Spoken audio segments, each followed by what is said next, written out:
उत्तर भारत के घने जंगलों और ऊंचे पहाड़ों के बीच स्थित था राजा रणविजय सिंह का विशाल किला। रणविजय सिंह एक न्यायप्रिय लेकिन रहस्यमयी राजा था। कहा जाता था कि उसकी आंखों में हमेशा किसी गहरे राज की परछाई रहती थी। HDR जैसी साफ तेज रोशनी में भी उसका चेहरा किसी अजीब साए से ढका लगता था। एक रात जब किले में घना कोहरा छाया हुआ था, राजा रणविजय सिंह ने किले के पुराने तहखाने से किसी के चलने की आवाज सुनी। मशाल लेकर वह अकेले नीचे उतरा। पत्थर की दीवारों पर टकराती रोशनी में उसके ही साए कई गुना बड़े होकर नाचने लगे। तभी उसने देखा, तहखाने की दीवार पर उसी का चेहरा उभरा हुआ था, लेकिन आंखें खून से भरी थीं। अगले दिन से किले में अजीब घटनाएं शुरू हो गईं।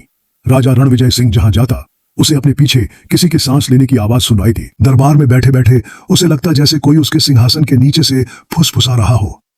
लेकिन अजीब बात यह थी कि बाकी किसी को कुछ दिखाई या सुनाई नहीं देता। एक रात राजा ने शीशे में देखा, उसका प्रतिबिंब मुस्कुरा रहा था, जबकि उसका असली चेहरा डर से कांप रहा था। तभी शीशे से आवाज आई, मैं ही हूं तुम्हारा सच। राजा को याद आया कि वर्षों पहले सत्ता के लालच में उसने अपने ही छोटे भाई को उसी तहखाने में मरने के लिए छोड़ दिया था। उसी रात से उसकी आत्मा किले में कैद थी।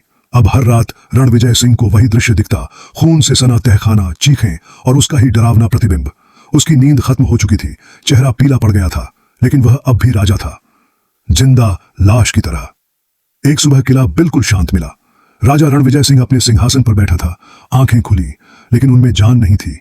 शीशे में अब सिर्फ एक परछाई दिखती थी, जो धीरे धीरे मुस्कुरा रही थी। कहा जाता है कि आज भी उस किले में जाने वाला हर इंसान राजा रणविजय सिंह को देखता है, एक ही रूप में, एक ही चेहरे के साथ, लेकिन अलग अलग सायों में।